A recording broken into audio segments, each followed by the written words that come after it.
The erect penis enters here, and rhythmic movements, a pumping back and forth, causes an ejaculation from the penis. So most of you guys have probably already watched porn, and even if you haven't, you know what it is. Oh, what you want to know about is sexual intercourse. But here's the problem. Porn is getting more and more aggressive, and violent sex crimes are increasing as well. So the question on everyone's mind is there a correlation between the two? So these psychologists created an experiment to determine the effects of porn on the male brain. To sum the experiment up as quickly as possible, 80 college-age men participated in it. They each had their blood pressure taken and then watched one of 4 different videos. The first film was purely sexual with no positive or negative undertones. The second film featured both sexual and violent content, but with a positive outcome. The third film also featured sex and violence, but had a much more negative conclusion. And the final film was completely neutral on all fronts. After the men viewed their films, they had their blood pressure taken again to fully measure their arousal and their aggression. I suppose you think that women should only cook and sew and bear children?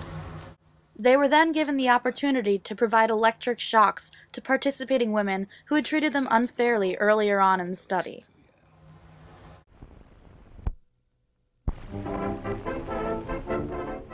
The final results were overwhelming. The men who watched the violent sexual videos provided way more shocks and proved to be way more aggressive than those who had watched the neutral ones, especially when the women looked similar to those in the films. Their blood pressure also showed that the arousal they experienced during the films was very similar to what they felt while providing the shocks. However, when men were to be receiving the shocks, there was no increase in aggression or arousal, and much fewer shocks were administered.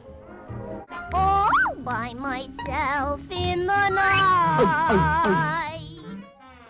The assimilation between pornography and real-life actions is astounding, especially since the men associated some of the women with the ones in the films. Hold me tight. Now, I'm not saying all porn is bad, because it's not, but the amount of horribly violent porn isn't just a moral issue anymore. It can actually lead to violent behaviors, even on a subconscious level. So yes, aggression and arousal do go hand in hand. It's how the male mind is wired. Just, for you guys out there, you've got enough blood to think with both heads, so remember to use them wisely.